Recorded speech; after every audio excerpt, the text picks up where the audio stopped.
अस्सलाम वालेकुम जनाब। ये हमारे आज बहुत अच्छे गेस्ट हैं अजहर रंगीला साहब, माशाल्लाह आप इन्हें जानते हैं और बड़े अच्छे नाम से जानते हैं, बड़े बावकार शख्सियत है।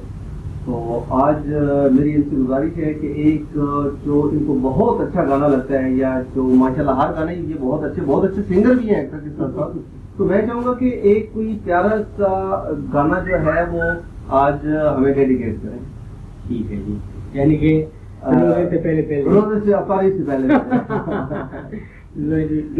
ये गाना मुझे बड़ा पसंद है, इसलिए इस गाने में भाई मुराद साहब और आसिया बेगम थे, अल्लाह उन्हें तरीके रहमत से रही। हमारे वो बड़े लोग हैं जिनको हम हमेशा याद करते हैं और दुआएं देते हैं, अल्लाह उनको बख्शिश फरमाए।